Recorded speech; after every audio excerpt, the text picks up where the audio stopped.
It has been over a month since the U.S. election, but it seems some Democrats are refusing to admit defeat to President-elect Donald Trump. His opponents have tried many tactics to overturn the result, from blaming the FBI to demanding a recount. RT's correspondent Caleb Mopan reports. Obama seemed so cheerful and supportive back in November. My team stands ready to accelerate in the next steps that are required to ensure a smooth transition. So how exactly have the Democrats been preparing for the Oval Office to change hands? Let's review the last month or so, shall we? First, there was explosive panic and racial vitriol. I'm hearing about a nightmare. They're afraid of, how do I explain this to my children? This was a white lash. And then the streets filled with protests.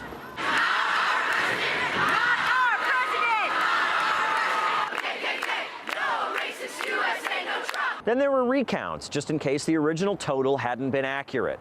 And then there were calls to scrap the results anyhow, because Clinton had won the popular vote, so who cares how those hillbillies in Ohio voted anyway?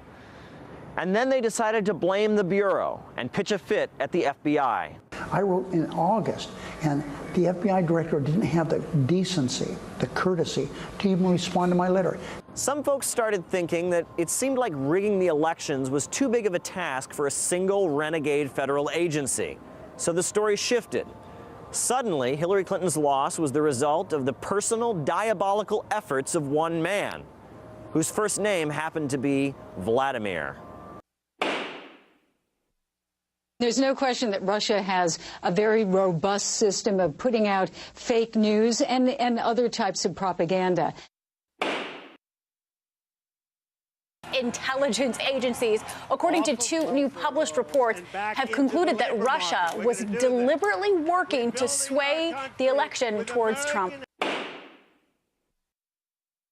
NBC News has learned from senior intelligence officials that Russian President Vladimir Putin was personally involved in the campaign to undermine the U.S. election. After a month of getting their story straight, the Democrats have settled on Putin did it. It's their story, and it's their argument for why the electors should change their vote and prevent Trump from taking office, even though he won the elections fair and square. The Electoral College votes on December 19th, and after that, it's settled. But who knows what will happen, though? The 2016 presidential election has been a roller coaster, and no one can guarantee that the ride is over. Caleb Mopan, RT, New York. And